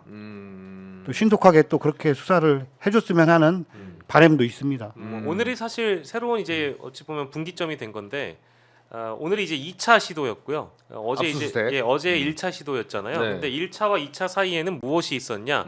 윤석열의 담화가 두 번째 담화가 있었습니다. 네. 30분짜리. 이번엔 쇼츠가 아니었고 좀 롱폼이었어요. 근데 이제 합리화, 예. 합리화 롱폼. 네, 합리화 정당화 롱폼이었는데 그 안에 내용을 보면 사실 범죄 혐의자와 피의자가 이렇게 술술 자신의 범죄를 부는 경우도 좀 드물지 않습니까, 경감님? 이 내용 자체가 내가 내란 행위를 직접 지시했고 국방부 장관과 둘이 모의했다라는 내용이 그대로 있어요. 그렇죠. 그렇기 때문에 어제만 하더라도 이 압수수색 시도라는 것이 어려움에 봉착할 수 있었다고는 하나 이제 국민적 어떤 기대와 신뢰 또 응원을 받고 있는 경찰과 공수처로서는 당연히 긴급 체포라든지 뭐 영장 체포라든지 그렇죠. 압수수색에 있어서만큼은 이제 동력을 붙였다라고 볼 수밖에 없고 이게 뭐 이제 우리 경감님 더 잘 아시겠습니다만 박근혜 전 대통령 탄핵 정국 때에도 이 압수수색을 청와대가 거부하거나 소극적으로 만약에 하는 경우에는 대통령 파면 사유에도 해당합니다. 일부에 들어가 있거든요. 그렇죠. 실제로 헌재에서 판결한 내용을 보면 그래서 이번에도 영장 체포라든지 영장 집행에 있어서만큼은 더 이상 대통령실이 이 시점 이후에 거부를 하거나 소극적으로 행동할 수는 없을 것이라는 생각이 들고 하나만 더 말씀드리자면 네. 토요일에 있는 있는 탄핵 소추안이 가결이 되면 앞으로 수사는 더 탄탄대로로 흘러갈 것이다 라는 생각이 들고요. 만약에 부결이 된다고 하더라도 국민적인 분노가 더 커질 거기 때문에 그렇죠. 경찰의 수사에는 더 탄력이 붙을 수밖에 없다. 음. 이렇게 말씀드릴 수밖에 맞습니다. 없습니다. 그 우리 평론가님 얘기해 주신 것처럼 탄핵이 가결이 되면 체포영장도 더 속도감 있게 나올 수가 있을 것 같은데 그 전에 받아놓지 않겠습니까? 아 미리 아 그러면은 오늘 뭐 이렇게 그렇죠. 신청하고 아니 만약에 예를 들면 그렇죠 신청하고 나오는 시간도 계산이 돼야 되고 뭐 저 같으면 뭐 만약에 혐의가 예. 혐의만 인정이 되고 그에 대한 진술 확보가 됐다고 하면 미리 신청을 해서 준비를 해놓고 탄핵이 되면 바로 집행하는 방법도 가능하지 않나 그렇게 생각을 해봅니다. 탄핵 가결되자마자 바로 체포영장 들고 가는 그림. 근데 얘기해 주신 것처럼 체포영장 들고 가면은 탄핵까지 가결이 되면 직무정지가 바로 되는 거니까. 그럼요. 그럼 경호처에서도 맡기가 당연히 어렵겠죠. 그리고 경호처장이 또 경찰 출신이라 그래요? 네. 네. 그리고 저는 잘 모르겠는데 글쎄 경찰 출신이시더라고요 보니까. 그러면은 뭐 어쩔 수가 없겠죠. 왜냐 이게 하루라도 빨리 손을 떼게 해야 되는 게 지금도 우리 제작진이 보내주셨는데 이거 충격이네. 윤석열이 예. 아 지금 속보입니까? 근데 방금 뜬 기사입니다. 아 네. 윤석열이 예. 최근에 예. 그러니까 김영현이 나가고 나서 그 국방부 장관 자리에 그 사우디 대사 지명했잖아요. 그거 본인이 안 한다고 했던 거 아니었던가요? 네. 네. 근데 국힘 한기호 의원한테 국회의원이요? 후보자를 지금 재지명하려고 지금 시도를 한 걸로 나타나서 아직도 그럼 인사권을 지금 쓰려고 한다는 거예요. 근데 이제 한기호는 일단 고사했다고는 하는데. 아 고사했답니까? 예, 지금 야 영감님 이거 오늘도 지금 제가 아까 뭐 적긴 했습니다만 오늘 그 담화 오전에 발표하고 나서 오후에 국무회의 안건 42건이나 재가를 했어요. 그러니까 아직 일을 하고 있다는 게 굉장히 이게 국민들한테 갑자기 또 불안감으로 다가오는 겁니다. 그럼요. 네. 아니 지금 인사권을 뭐 임명권, 인사권 이런 게 대통령의 권한 중에 하나죠. 굉장히 중요한 권한이고 오늘 대통령령이나 이런 것들 42건을 또 제가했다고 하니까 대통령으로서의 자격으로 직무를 수행하고 있다고 봐야 되는 거거든요. 그런 데다가 이제 오늘 이 대국민 담화를 봤을 때 느끼는 어떤 저의 감정은 앞으로도 자신의 권한을 내려놓을 생각은 전혀 없다라는 거예요. 전혀 없어요. 진짜. 전혀 없다라는 거예요. 잘못한 것도 없고 예. 자기 생각으로는. 그렇기 때문에 앞으로 비어 있는 공석의 장관, 특히 이제 국군 통수권자로서 국방부 장관에 대한 임명권을 단행하는 상황이니까 이게 얼마나 위험한 일이냐라는 생각이 좀 들고, 왜냐하면 또 자신의 입맛에 맞는 장관 인사를 단행할 것이고 그 장관과 함께 두 번째 비상계엄을 그렇지. 시도할 가능성이 너무 높아요. 오늘 메시지만 보더라도 자신의 비상계엄 행위는 맞아. 통치 행위지 정당하다라는 거거든요. 그렇게 되면 이 비상계엄이 또다시 시행됐을 때 우리 수만 명의 경찰 인력들이 또 동원돼야 되는 것이고, 맞아요. 그런 사이에서 누군가는 용산으로부터 명령을 받을 것이고 그 명령을 거부하기 위한 또 완강함이 있어야 되는 것이고, 이게 뭡니까 진짜. 아니 진짜 얘기를 잘해주신 게 2차 계엄이나 이런 게 윤석열이 뭐 그럴 일이 없을 거다, 군에서도 절대 뭐 그런 명령이 내려온다면 따르지 않을 거다라고 이야기를 하지만은 오늘 담아 보셨던 것처럼 제정신이 아닌 사람이기 때문에 설마 하겠어가 절대 먹히지가 않습니다. 그 설마를 전혀 예측하지 못할 정도의 정신이 나가 있는 상태라고 저는 생각이 들거든요. 그렇기 때문에 하루빨리 지금 손을 떼게 만들어야 된다. 하지만 다행인 것은 뭐 이런 상황에서 과연 국방부 장관을 할 사람은 있을까? 한기호 고사했잖아요. 누가 한기호가 고사했기 때문에, 아니 심지어 국민의힘에 있는 대통령과 아주 뭐 멀지 않다는 한기호 의원마저 거부했다라는 것은 할 사람이 없다라고 생각이 듭니다. 아마 지금 국방부 차관 대행으로 계속 갈 것 같긴 한데요.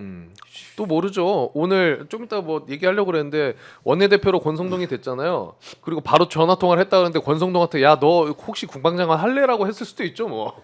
아니 지금 같은 상황에서 만약에 이거 사실은 우리 경감님한테도 질문 드려도 되는 사안이어서, 지금 이 시기에 만약에 경찰청장으로 임명을 한다고 그러면 우리 민광기 경감님께서 하시겠습니까? 경감 솔직히 쉽지 않죠. 지금 윤석열이 갑자기 쉽지 않죠. 자, 그럴 일이 없어요. 저희들은 네. 그 치안 정감에서 치안 총감만 갈 수 있어서 예. 경감이 갑자기 뭐 네. 이렇게 경찰청장을 할 수 있는 예. 그런 시스템이 아니에요. 아니 근데 또 경감이 또 이렇게 또 모릅니다. 아 여보세요. 그 민광기 경감님. 저는 표창도 안 받겠습니다. 알겠습니다. 표창도 안 받겠다.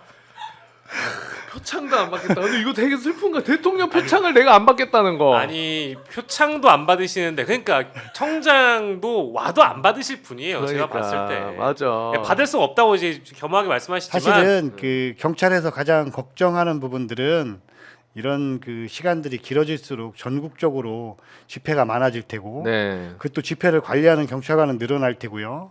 또 그러다 보면 과격해지지 않을까? 그러다 보면 또 불법이 이제 우리 그 위에서 이야기하는 불법 폭력 시위가 거기에 또 이제 그 합법을 가정한 또 이런 사안들, 뭐 이런 시위 현장들이 발생하면 사실은 걱정스럽죠. 경찰관들은. 왜냐하면 시민의 그 안전. 그럼요. 집회를 그 안전하게 관리를 해줘야 되는데 사람이 아무래도 뭐 10,000명 올 게 20,000명 오고 30,000명 모이다 보면 안전 관리가 어려워지는 건 맞죠. 그럼요. 이제 그런 부분들이 상당히 좀 걱정스럽죠. 겨울이고 또 날씨도 춥고 해서 맞습니다. 혹시라도 또 만약 이태원처럼 사람이 몰려서 예. 넘어져서 뭐 이렇게 사고가 부러지거나 나면. 그래 그런 부분들에 대한 걱정이지 사실은. 그래서 어쨌든 뭐 위법한 사안들이 발생이 되고 확인이 된다면 빠른 법 집행이 사실은 지금 문제를 해결하는 가장 지름길이지 않나 이렇게 생각을 합니다. 맞습니다. 근데 이제 수사의 주도권을 확실하게 이제 잡고 오는 게 가장 중요한데, 어찌 됐든 간에 굳이 나눠보자면은 신병 확보, 인물은 검찰에 가 있단 말이에요. 그렇죠. 근데 증거는 경찰 쪽이 지금 더 많이 갖고 가는 것 같아요. 오늘 뭐 김용현의 비화폰도 확보했다고 그렇죠. 하고요. 예. 그리고 압수수색도 계속 하고 있고. 그렇죠. 근데 김용현뿐만 아니라 여인영 방첩사령관 같은 경우에도 경찰과 검찰이 동시에 소환 통보를 했는데 검찰로 갔단 말이에요. 그러니까 그래서 얘네 왜 중심에 있는 놈들이 검찰로 자꾸 지발로 가지? 그렇기 때문에 검찰을 더 의심할 수밖에 없는 건데 이 주도권 싸움에서 주도권은 사실은 증거로 보셔야 됩니다. 증거로 봐야 됩니까? 네. 인물보다는 증거. 네. 어떤 점이 있어서 그래요? 왜냐하면 사람은 불러서 조사할 수 있거든요. 언제든지. A라는 피의자가 있는데 A를 대전에서 만약에 검거를 했어요. 네. 그러면 이 사람을 조사하려면 서울에서 대전 오면 되고 검찰에 그 구치소에 있는 그 피의자를 경찰이 가서 수사하면 됩니다. 근데 증거는 내가 갖고 있잖아요. 그러니까 여기에 따라서 다시 신문을 다시 하면 되거든요. 피의자 조사를 1회, 2회 받는 게 아니고 3회, 4회, 5회, 6회까지 받을 수 있잖아요. 네네네. 그런 거죠. 그래서 일단은 증거를 확보해 주는 게 일단은 수사 쪽에서는 상당히 유리하죠. 네. 개운한데 뭔가 느낌이. 그렇죠. 근데 그 좀 너무 중요한 말씀이신 네네. 것 같아요. 천만다행이네. 증거, 그러니까 인물의 진술도 뭐 증거로 물론, 활용될 수 물론 있지만, 중요하겠지만. 네, 그럼요. 중요한데 결정적인 스모킹건이나 핵심 증거들을 확보하지 못한 그렇죠. 채 진술에만 또 기댈 수는 없는 거니까요. 당연하죠. 예. 네. 근데 경찰이 또 이제 이런 아주 중요한 증거, 어찌 보면 내란의 수괴인 윤석열과 짝짝꿍이 가장 잘 맞았다고 알려진 오늘 윤석열 씨가 직접 언급한 거니까 네. 김용현의 비화폰을 경찰이 확보를 했다라는 것은 어마어마한 수사의 진전을 가져올 수 있는 중요한 대목이라고 보고요. 이 비화폰의 내용에 아마 우리가 상상하지 못하는 내용들이 많이 담겨 있을 수 있습니다. 그러니까 흔히 우리가 알고 있는 비화폰은 뭐 도청도 어렵고 실제 뭐 내용도 남기지 않는다 뭐 이런 어떤 맞아요. 정설들이 있긴 합니다만 네. 실제 뭐 디지털 포렌식이라든지 이런 것들이 가능하거나 혹은 서버 압수수색까지 혹시 가능하다고 한다면 뭐 이런 것까지도 함께 우리가 좀 알아볼 수 있는 중요한 대목인 것 같아요. 아무래도 그 경찰청장과 서울청장의 그 긴급 체포도 그 무전 내용이라든가 이런 것 전부 압수를 했기 때문에 거기에서 어떤 지시가 있었는지 어떤 상황들이 있었는지에 대해서 수사가 됐기 때문에 가능하지 않았나 이런 생각이. 왜냐하면 통화 내용만 가지고는 사실 통화 시간만 있지 실제로 무슨 이야기를 오고 갔는지는 알 수 없는 경우가 많잖아요. 네, 확실하죠. 네. 그런데 이제 무전은 다 내용이 보관이 돼 있으니까 그래서 압수하는 게 상당히 좀 증거 확보 차원이 중요하지 않나 이렇게 생각합니다. 수사 인력이나 수사의 방향, 흐름 이런 것들을 이제 중심을 잡는 역할이 공조수사본부에서는 뭐 공수처나 국방부 조사본부보다는 아무래도 경찰이 핵심적인 역할을 할 수밖에 없는 그런 상황에서 공조수사본부를 꾸리고 나서 가장 첫 스텝이 일단 김용현의 비화폰을 확보했다는 것은 엄청난 성과라고 볼 수밖에 없는 것 같고요. 그리고 이게 참 유기적인 어떤 이 삼각구도가 굉장히 바람직하다고 볼 수밖에 없는 이유는 비화폰의 이 압수수색에 가장 또 이번에 중요한 역할을 했던 것은 국방부 조사본부가 또 협력해줘서 여러 정보들을 공유했기 때문에 이게 가능했던 거거든요. 그래서 이 공수처의 어떤 영장 청구권이라든지 지금 이 현 사건은 군인들이 걸려 있기 때문에 국방부 조사본부의 협력 그리고 경찰의 수사 방향과 흐름을 잡는 어떤 이런 어떤 틀. 이것이 가장 중요한 삼각편대를 잘 이루고 있다라는 차원에서 이 비화폰 확보는 정말 중요한 하나의 또 이 흐름에 군 검찰과 검찰의 특수본 이 어떤 수사의 판을 짜고 있는 조직과의 대결에서 가장 중요한 국면은 분기점을 지금 마련했다고 보여집니다. 지금 서버 압수수색도 착수했다는 보도가 7시간 전에 있긴 있었네요. 비화폰 서버? 네, 비화폰 관련 서버. 압수를 했는지 안 했는지는 아직 보도로는 안 나오고 있습니다만 일단 압수수색 자체는 한 것 같고요. 우리 페이스님이 또 슈퍼챗 보내주시면서 시국은 시국이지만 제가 참 좋다고. 이거 제가 읽어드릴게요. 나는 곽수산이가 참 좋다. 공부하는 곽수산 참 좋다. 항상 응원합니다. 이렇게 주셨습니다. 대단히 고맙습니다. 사실 어제 공부 좀 하라는 댓글이 있어서 좀 마음 아팠거든요. 그래서 오늘 공부 좀 많이 했습니다. 나름대로. 우리 평론가님이 옆에서 또 많이 도와주셔서 그런 거예요. 맞짱몬수님도 영식이도 참 좋다. 112 영식 화이팅. 영식이도 이뻐해 주세요. 그리고 다음 슈퍼챗도 이제 민관기가 참 좋다. 민관기도 사랑해 주세요라는 슈퍼챗이 고맙습니다. 조만간 등장할 거라고 믿어 의심치 않습니다. 지금 결제 중인데 저희가 미리 본 겁니다. 지금 카드 만지작 거리고 계신 분들 다 알고 있습니다. 네, 슈퍼챗 5만 원과 함께 민관기 사랑해요. 네, 고맙습니다. 민관기 사랑해요. 민관기 고마워요. 민중의 지팡이 핵심은 민관기. 이런 걸로 슈퍼챗 나올 것 같습니다. 네. 민주경찰이 되려고 노력하고 있습니다. 정말 박수 한번 드려야 될 것 같습니다. 고맙습니다. 채팅으로 민관기 삼행시에 올라옵니다. 자, 민중의 지팡이 관기 귀여워. 고맙습니다. 영감이 좀 밝게 가겠습니다. 네. 왜냐면은 너무 기분 좋은 이야기를 해가지고 수사에 그런 삼행시가 없는데 있다고 하면 되는 거죠 뭐. 즉석에서 잘 만들어낸다. 야, 있다고 하는 걸로 가겠습니다. 아니 우리 구독자분들께서 민관기 삼행시 또 이렇게 전해주시면 저희가 또 방송 중에 네. 잘 소개해드릴 수 있을 것 같습니다. 네. 또 이제 휴가까지 내서 제복 입고 나오시기가 쉽지 않은 일이거든요. 그렇죠. 저도 오랜 기간 방송을 많이 해봤지만 제복 입은 우리 시민 민관기 경감님을 이렇게 또 이렇게 만난 것도 영광인데 네. 제복 입은 또 출연자는 또 귀한 일이라서 맞아요. 네. 일단 우리 경감님 또 좀 이따가 그 가라 출근 저희가 좀 두드려 패야 되니까 잠깐만 좀 쉬고 계셔도 될 것 같아요. 저희 국회 상황 좀 얘기 좀 잠깐 좀 편하게 광기 귀여워 요 댓글 이제 딱 즐기시면서 쉬고 계세요. 자, 이제 국회 상황을 저희가 짧고 굵게 한번 살펴보도록 하겠습니다. 오늘 잠깐만 왔어요. 왔어요? 자 민관기는 처음 보지만 민관기 그냥 좋다. 페이스님 감사드립니다. 민관기 그냥 좋다. 예, 고맙습니다. 국민의 경찰 민관기. 네. 네. 뭐 그거 말고는 없네요. 네, 고맙습니다. 예. 뭐 좀 기다려보죠. 뭐. 지금 또 일일 영식님께서 민중의 지팡이 관기 파이팅. 기존에는 볼 수 없는 경감 아저씨. 경감 아저씨. 정말 예. 너무나 감사드리겠습니다. 자, 그러면 국회 집중하세요 이제. 예. 아니 댓글이 있어서. 네. 네. 네. 자, 국회 상황 한번 가보도록 하겠습니다. 조국 대표 이야기를 안 할 수가 없을 것 같아요. 이제 조국 대표가 오늘 대법원에서 징역 2년 실형을 확정받으면서 의원직이 박탈이 되고 5년간 또 피선거권도 박탈이 됐습니다. 이런 상황인데 조국 대표가 오늘 확정을 받고 나서 그래도 좀 담담하게 입장을 밝히긴 했습니다. 그래서 그 입장 먼저 영상으로 보고 와가지고 이야기 이어가겠습니다.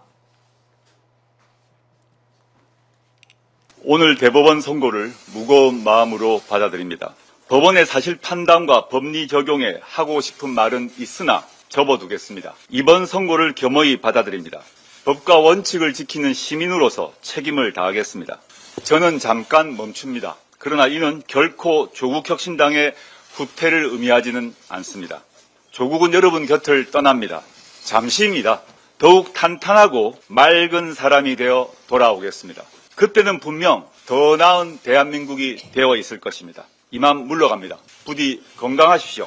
웃으며 다시 만날 날을 기다리겠습니다. 감사합니다. 조국 대표의 입장 만나 보셨고 사실 뭐 안타까움은 많은 분들이 표현을 하고 계신 거고 근데 지금은 좀 현실적인 이야기를 일단은 나눠야 될 것 같습니다. 왜냐하면 당장 내일 모레 탄핵 소추안 이제 표결이 있기 때문에 조국 대표가 지금 의원직을 상실했기 때문에 한석이 빈 상태인데 그 자리를 이제 비례 13번인 백선희 교수가 의원직을 승계받게 됩니다. 그런데 이게 빨리 돼야 되는 거예요. 지금 내일은 돼야 14일에 우리가 알고 있던 190 범야권 192석으로 표결을 할 수가 있는 거거든요. 근데 지금 현재는 191석입니다. 그래서 이 빨리 승계를 받으려면 과정이 법원에서 이제 국회로 요청을 하고 국회에서 선관위로 요청을 하면은 선관위에서 비례대표직을 백선희 교수로 등록을 해주는 거거든요. 근데 지금 뭐 보도 나오는 거는 내일이면 될 것 같다라는 분석은 있는 것 같아요. 근데 원래 이렇게 빠르게 진행은 어려워요. 원래는 이제 네. 비례대표가 빠지고 나서 의원 승계 절차가 제가 그래도 평균적으로 알고 있는 절차는 5일에서 일주일 정도. 왜냐하면 뭐 이제 의원으로서 이제 배지를 받고 나서 의원 선서도 하는 이제 그런 행사도 국회 내에서 치러야 되고 그 전에 있는 방금 말씀해주신 절차도 사실 그렇게 빨리 진행되지는 않습니다. 근데 지금의 상황이라는 건 엄중한 상황에 탄핵소추안 이 표결이 기다리고 있는 상황이어서 그러니까요. 아마 오히려 국회 쪽에서도 더 빠른 일처리를 아까 선관이라든지 이런 쪽에 더 부탁을 할 것 같고요. 다만 저도 이제 오면서 언론 보도를 좀 모니터링을 해보니까 실제 이게 하루 만에 가능하다고? 라는 생각이 들 정도로 좀 빠르게 진행될 예정인 것 같고요. 만약에 진짜로 내일 정도의 승계가 돼야 이루어진다고 돼. 하면 제가 그래도 오랜 기간 이쪽을 봐왔는데 국회 상황이나 정치권을 봐온 편인데 이렇게 빨리 이루어졌던 경우는 많이 없었던 것 같아요. 워낙에 지금 시국이 또 시국인지라 이런 절차도 또 간소하게 그러니까요. 빠르게 좀 진행이 될 모양입니다. 근데 왜냐면 지금 국민의힘에서 찬성표를 던지겠다고 하는 의원들이 나오고 있긴 합니다만은 그래도 우리가 확실하게 좀 하나하나 만들어가야 되는 과정이기 때문에 그렇죠. 예, 국회 사무처에서 선관위로 요청을 해야 된다고 하는데 빨리 좀 했으면 좋겠다라는 생각이 들고요. 내일 진심으로 됐으면 좋겠다라고 생각이 듭니다. 근데 지금 선관위에서 그렇죠. 근데 선관위도 지금 속된 말로 약간 빡쳐 있거든요. 화가 났죠. 예, 네, 화가 났죠. 자기 부정이냐? 그렇죠. 뭐 이러면서 예. 넌 뭘로 됐어? 너도 선거로 된 거잖아. 이러면서 지금 뭔 선거 부정이야 하면서 화가 나 있기 때문에 그렇죠. 그리고 좀 같이 좀 빨리 협조를 해줄 수 있지 않을까라는 기대를 갖도록 하겠습니다. 자, 그러면은 조국 대표는 지금 2년 확정 받았지만 더 2년 다 있겠습니까? 금방 좀 끝날 수 있을 거라는 기대를 좀 가져봅니다. 워낙 좀 무리한 그쵸. 검찰에 조국 대표도 이제 굉장히 억울한 게 많을 것 같지만 그렇죠. 오늘 대법원 판결을 또 수용한다라는 입장을 밝힌 것 같고요. 밝혔고요. 그리고 대법원의 최종 판결이라는 걸 사실 불복할 수 있는 그렇죠. 방법이라는 게 지금 마땅히 없고 그러다 보니까 이제 의원직만 상실한 게 아니라 정당법에 따라서 대표직도 지금 이제 수행하지 못하게 돼서 결국 이제 전 대표라고 불러달라고 이제 본인도 그렇게 얘기를 하는 것 같고 결국 이제 정치적으로 판단만이 남아 있는 것 같습니다. 어쨌든 총선을 통해서 조국 혁신당이라는 정당이 국민들의 어떤 바람과 기대를 담아서 많은 의석을 확보할 수 있었던 이유는 물론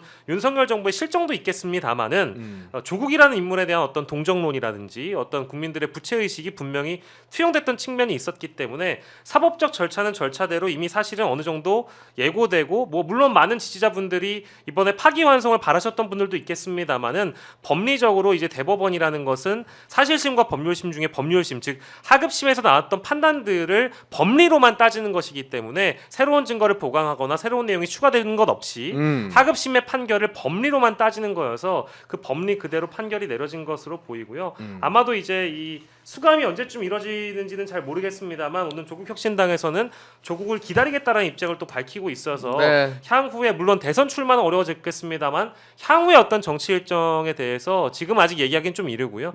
향후에 뭐 민주당이 정권을 잡게 되든지 어떤 식으로든 아마 이 조국 대표의 과거 이 죄과를 또 덜어주는 방식으로 정치적 기회를 또 부여하지 않을까 이런 전망들이 많이 나오고 있습니다. 네, 맞습니다. 우리 또 우리 박영치 평론가님은 저희가 다음 일정이 있으셔가지고 원래 10시까지 이야기를 해놨기 때문에 우리 평론가님 여기서 인사 나누고 저는 경감님이랑 좀 더 이야기 이어가도록 하겠습니다. 오늘 늦은 시간 함께해 주셔서 감사합니다. 네, 고맙습니다. 네, 자 국회 이야기 짧게만 조금 더 하고 같이 또 우리 경감님이랑도 이야기를 나눠보도록 할 텐데 지금 상황을 보자면은 오늘 국회에서는 내란 특검법 그리고 김건희 특검법이 국회에서 통과가 됐습니다. 근데 이게 또 찬성과 반대가 나오기 때문에 요 상황 누가 찬성했고 누가 반대했는지 한번 화면 보면서 이야기를 나눠보면 좋을 것 같아요.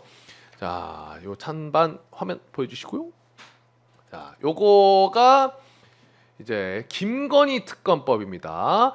김용태, 김소희가 저 기권을 했네. 근데 이제 국힘에서는 권영진, 김재섭, 한지아, 김예지 의원이 찬성을 했고 말씀드렸던 것처럼 기권에는 김소희, 김용태 그리고 다음이 이제 내란 특검법입니다. 내란 특검법에 국힘에서는 찬성 김용태, 안철수, 김재섭, 김예지, 한지아 그리고 기권에는 김소희, 이성권 두 명이 기권을 했네요. 공통적으로는 두 개 다 김예지, 김재섭, 한지아 의원 3명이 공통적으로 두 개 모두 찬성을 한 거고 그렇게 볼 수 있을 것 같아요. 그리고 또 하나 국회 상황을 말씀드리자면은 권성동이 아까 말씀드렸던 것처럼 국회 원내대표로 선출이 됐습니다. 그리고 윤석열이 권성동에게 바로 전화를 했다고 하고 무슨 이야기를 했는지는 아직 안 나오고 있습니다. 이 상황과 함께 경감님한테도 여쭤보고 싶은 거는 방금 보셨던 것처럼 일단 내란 특검법도 국회 통과를 했습니다. 근데 토요일 날 탄핵안이 가결이 되면 윤석열이 직무정지가 되잖아요. 그러면 이제 권한대행 체제로 넘어가기 때문에 이 내란 특검법을 반대하기가 어려울 것이다라는 게 중론이거든요. 그렇게 되면 지금 경찰과 검찰이 수사하고 있는 방향에서 자료들도 있고 이게 특검이 출범이 되면은 그게 이제 특검으로 다 흡수가 싹 되는 거죠. 그렇죠. 검찰에 있는 그 서류를 자료들도. 그렇죠. 전부 넘겨받는 거죠. 특검에서. 그러면 그게 지금 제일 이상적인 방안입니까? 그래도 지금 이렇게 그렇다- 양쪽 나눠져 있고 막 이런 것보다는 글쎄 뭐 저는 수사를 해본 입장에서 보면 네. 어쨌든 특검이 통과가 돼서 발의가 되면 음. 그동안 거기까지 수사한 부분을 전부 넘겨주는. 특검에. 네네네. 그러면 그 검찰도 요 특검법이 통과되고 나면 더 그 안에는 속도를 낼 수 있을까요? 왜냐면은 특검에 더 우리도 열심히 했습니다라는 거를 보여주기 위해서라도 글쎄요. 저는 속도를 좀 더 낼 거라고 아무래도 생각합니다. 네, 네네. 알겠습니다. 네. 그 와중에 잠깐 슈퍼챗 좀 소개해드리자면은 우리 수다리 누나님께서 이거는 제가 드리려고 했던 말씀인데 사실 미리 좀 보내주셨어요. 저도 전직 공무원을 했지만 언론에 나오는 게 어려우셨을 텐데 나와주셔서 감사합니다. 민관기 경감님 앞으로도 응원하겠습니다. 사랑해요라고 이렇게 보내주셨어요. 고맙습니다. 네, 아니 약간 좀 부담은 진짜 좀 없으셨어요? 네, 그 부담은 있지만 네. 저도 처음에는 그 경찰 내부의 일을 언론이라든가 외부의 그 이야기하는 거에 대해서 사실은 조금 반대 의견이었었어요. 한 5, 6년 전에는. 그런데 이제 그 직장 협의회 일을 하다 보니까 우리 내부의 일을 우리 내부에서 과연 고치고 개선할 수 있을까? 저는 이제 나중에는 이제 그 아니다라는 생각이 이제 확신이 드는 거예요. 그래서 조금 오픈된 조직, 우리 경찰 내부에서도 이런 일들이 있었고 이렇게 우리 그 경찰도 어려운 사안들이 있다라는 걸 우리 국민들한테 알리고 또 국민들한테 또 의견을 듣고 우리 스스로 좀 자정 능력도 좀 갖고 이렇게 하는 게 좋겠다는 생각을 한 5년 전부터 했기 때문에 우리 경찰 내부에서 어떤 문제가 있을 때 저는 그 언론에 나와서 이야기를 하고요. 그다음에 잘못된 부분은 잘못됐다고 이야기를 하고 이게 그 민주경찰로 가는 좀 디딤돌이지 않나 이렇게 생각을 합니다. 네, 맞습니다. 네. 뭐 우리 뭐 어떤 분들은 혹시나 뭐 내부적으로 불이익이 있진 않을까라는 걱정을 하시는 분들도 계신데 그런 거는 크게 괜찮겠죠? 크게 걱정 안 하고 살고 있습니다. 아유 다행입니다. 자 그러면은 우리 경감이 나와 계시니까 요 이슈 하나만 짧게 다뤄보겠습니다. 네. 진짜 이거 보도되고 우리 김한 기자가 미리 언지를 주긴 했습니다만 윤석열 가짜 출근 쇼. 와 요거 진짜 충격이었어요. 근데 경찰청 블라인드에서는 요거 속 시원하다 이렇게 나오고 있습니다. 실제 직원까지 소개금 생쇼를 한다. 그리고 김건희 뭐 백화점 명품샵 투어도 뭐 그런 것도 있었고 사실 알고 있었던 내용들이 블라인드에도 원래 알고 있었는데 이제서야 밝혀지니까 차라리 잘 됐다 속 시원하다 이런 여론들이 좀 있는 것 같더라고요. 어떻게 보셨습니까 요거? 경찰이 정말 많이 투입이 되잖아요. 특히 출근할 때는 그렇죠. 이동할 때 자체가 저도 알고 저는 잘 몰랐습니다. 잘 몰랐는데 실제로 그 저도 이제 93년도에 이제 그 청와대에서 근무를 좀 했었거든요. 네. 실제로 그 공차라 그러는데요. 공차. 네, 빈차. 네. 대통령이 타지 않은 차. 그다음에 행사차 이렇게 부르는데 공차인지 진짜 대통령이 그 탑승을 했는지는 외부에서는 보면 모르죠, 사실은. 그렇죠. 다 썬팅돼 있고. 네, 알 수가 썬팅도 없죠. 됐고. 그래서 내부에서 밝혀주지 않으면 내부에서 이제 밝혀지고 나니까 정말 저 정도까지 그런 건데 실제로 밖에서 보기는 알 수 없는 내용인데 내부에서 이야기를 해주니까 그렇게 해서 이제 나온 것 같습니다. 근데 이게 내부에서도 좀 나올 수밖에 없는 이유가 뭐냐면 저 보세요. 너무 많아요. 지금 저거 말고도 굉장히 많다 그럽니다. 그리고 출근 시간 자체가 어느 날에는 뭐 그냥 아예 늦게 가버리고 그러면은 왔다 갔다 해야 되는 그 과정도 많게 되고 사실 가장 중요한 거는 저걸 통해서 경찰이 고생하는 것도 고생하는 거지만은 이동 동선에 대해서 시민들도 굉장히 큰 불편을 느끼잖아요. 네. 신호 통제하고 움직임이 제한되고 그 순간에는 그렇지 않습니까? 그리고 그 김한 기자가 얘기해 준 것 중에 그것도 있었잖아요. 하도 가짜 출근이 많다 보니까 이제는 경찰도 가짜인 거 알고 어느 날에는 늦게 도착하기도 한다. 얼마나 심각했으면 잦았고 정말 이슈가 되더라고요 요즘에. 근데 그때 대통령실 청와대 계셨을 때는 저렇게 가짜 출근하거나 이런 얘기를 들어본 적이 있으십니까? 없었죠. 관사가 바로 옆에 있지 않습니까? 그러니까 아니면은 뭐 그냥 대통령이 이동 안 하는데 뭐 미리 차를 보낸다거나 행사 때나 이런 것도 없었잖아요, 당연히. 그렇죠. 그런 거 없었죠. 이거 어이가 없습니다. 아무리 생각해도. 근데 그 공차 그 업무라는 게 있긴 있다는 거죠, 원래. 어떤 그렇죠. 어떤 때 실제로 공차업무가 있어요? 이제 실제로 이제 그 공차는 이제 뭐 헬리콥터가 움직일 때 네. 먼저 이제 차가 가 있어야 되지 않습니까? 네. 그러니까 뭐 가령 예를 들면 뭐 아. 수원을 가는데 헬리콥터가 움직이면 수원에서 내려서 또 움직이는 거리가 있기 때문에 움직이는 거죠. 저는 사실은 그 예전에 그 마포대교에 그 김건희 여사님이 오! 그 출동했을 때 네네네네. 그때 그 경찰청장이 차량 통제하지 않았다고 이야기했는데 네. 우리 직원들은 다 알잖아요. 오. 왜냐하면 영분이라든가 국무총리만 움직여도 차량 통제를 하는데 네네네. 차량 통제를 안 했다고 하니까 되게 뻔뻔하게 이야기했지 않습니까? 그때. 아주 그 다들 네, 근데 우리 경찰관들은 다 알잖아요. 네. 야, 저렇게 뻔뻔하게 거짓말 해도 되나? 나중에 저거 밝혀질 텐데 그런 생각을 했죠. 근데 지금 VIP가 출근 안 하고 출근한 것처럼 이렇게 이야기한 그때 기사를 보고서는 이거는 이 정도까지 해야 되나? 뭐 이런 생각을 했죠. 전례가 없는 네. 일입니다, 사실. 어떻게 이런 행동을 뻔뻔하게 했을 것인지. 그러니까 경감님이 얘기하신 그 공차 업무가 실제로 있는 거는 뭐냐면 대통령이 헬기 타고 가면 헬기 내렸을 때 차를 타야 되니까 그 차를 그냥 옮겨놓는 공차라고 과정이 하는 거죠. 공차 업무인데 그죠. 요거는 출근을 하는 것처럼 해놓고 공차를 보냈다는 거는 사실 업무 자체에 아예 없는 거잖아요. 그렇죠. 네. 다른 부분이죠. 그건. 아예 다른 부분입니다. 네네네. 하여튼 네. 이것도 이슈가 되긴 했습니다만 아까 경감님 얘기해 주신 것처럼 전치 16주 나와 있는데 뭐 뺨 한 대 더 때린다고 무슨 의미가 있냐라는 거랑 똑같은 의미인 것 같아요. 지금 내란 수개범인데 그래 뭐 가짜 출근은 그냥 넘어가자 이렇게 할 수도 있을 것 같긴 합니다. 물론 잘못됐지만 내란 이미 사형 혹은 무기징역 둘 중에 하나가 아닐까라는 생각이 드는데 자, 우리 경감님이랑 오늘 거의 1시간 넘게 이야기를 좀 나눠봤는데 마지막으로 좀 경감님 하고 싶은 이야기 있으실까요? 오늘 멀리 또 와주셔가지고 너무나 감사드리고. 우리 그 현재 작년 8월에 조직 개편을 했습니다. 작년 8월에 네. 당시 조직 개편이 VIP가 경찰관은 순찰을 돌아야 된다. 예? 순찰을 돌아야 된다. 이상 동기 범죄가 그때 발생했을 때입니다. 그래서 순찰 부서를 만들었어요.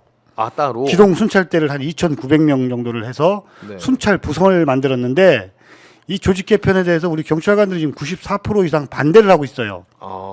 무슨 이야기냐면 지구대 파출소는 10가지 일을 하고 있는데 네.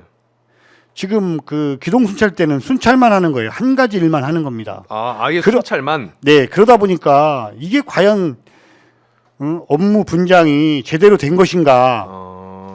이거에 대해서 계속 지금 그 2번에 걸쳐서 여론조사를 했거든요. 네.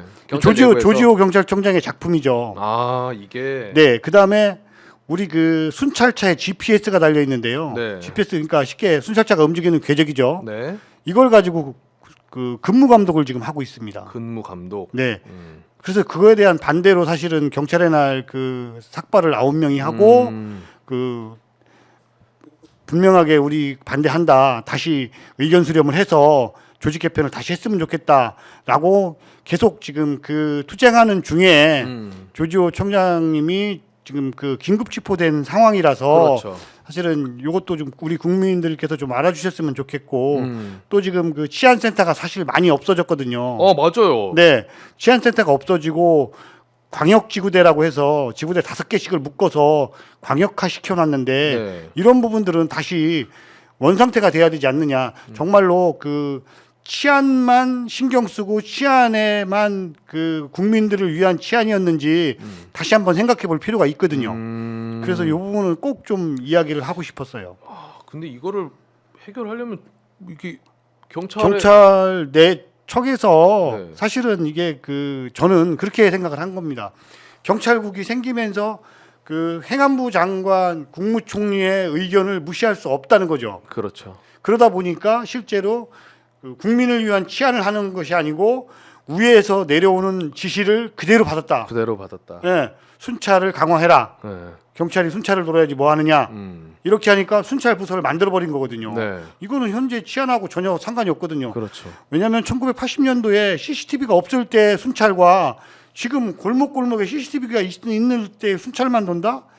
그러니까 지금 방범대, 그러니까 동네에 가면 방범 순찰 때 일반 시민들이 할 수 있는 일을 자율방범대. 경찰이라는 전문가가 이것만 하는 거예요. 아, 따로 부서를 만들어서. 그렇죠. 잘못된 조직 개편이라고 저는 생각을 하고 네. 우리 직원들도 94%가 이게 잘못된 조직 개편이다. 94%가 그래서 이 부분에 대한 원복을 위해서 조금 더 국민들한테 현실을 좀 알리려고 노력을 하고 있습니다. 네, 알겠습니다. 마지막으로 우리 경감님은 어쨌든 윤석열 이번 주 토요일에 탄핵 표결이 있잖아요. 네네. 많은 분들이 지금 계속해서 거리로 나오고 계시기 때문에 이 치안 안정을 위해서라도 탄핵은 되는 게 맞다고 보십니까? 뭐 이거 의견 저는- 밝히기 어려우시면 뭐 안 하셔도 되고 근데 뭐. 아니 그건 뭐 국회의원들이 해야 될 일이고요. 네. 저는 우리 국수 보내서 빨리 범죄 사실이 확인이 되면 네. 체포영장을 받아서 아, 토요일 날 같이 집행을 했으면 좋겠습니다. 탄핵도 탄핵인데 그 전에 빨리 잡아들여라. 탄핵은 제가 하는 게 아니잖아요. 네. 그죠? 저희들이 하는 게 아니고 국회의원님들이 하시는 거니까. 오케이. 네네네. 우리가 할 수 있는 체포를 좀 했으면 좋겠다 빨리. 네. 왜냐면 국수본에서 하고 있으니까. 너무나 감사드리겠습니다. 자, 오늘 진짜 여러분 휴가 내고 와주셨습니다. 우리 경감님한테 다시 한번 응원의 댓글 많이 남겨주시고요. 내일 또 출근 그럼 하시나요? 아닙니다. 내일은 쉬는 날입니다. 내일은 오늘 야간 근무인데 휴가를 냈기 때문에 아, 내일은 쉬는 날입니다. 오늘 들어가서 좀 푹 쉬시고 내일도 네. 푹 쉬셨으면 좋겠습니다. 알겠습니다. 네, 고맙습니다. 와주셔가지고 너무나 감사드리고요. 우리 민광기 경감님과 여기서 저도 같이 인사드리면서 물러가도록 하겠습니다. 저희는 내일 저녁 9시에 다시 찾아뵐 예정이니까요. 오늘 오전 그 담화를 보고 많은 분들이 하루 종일 스트레스를 받고 계실 것 같습니다. 하지만 경찰도 신경을 많이 써주고 계시고 힘을 내고 계시고 지금 이번 주 토요일 또 표결을 앞두고 있는 상황에서 우리가 더 밝게 웃을 수 있는 날이 멀지 않은 것 같습니다. 이럴 때일수록 조금만 더 힘내주시고 끝까지 함께 해주시면 감사하겠습니다. 저희는 내일 저녁 9시에 다시 찾아뵙도록 하겠습니다. 오늘도 함께 해주신 여러분 대단히 고맙습니다.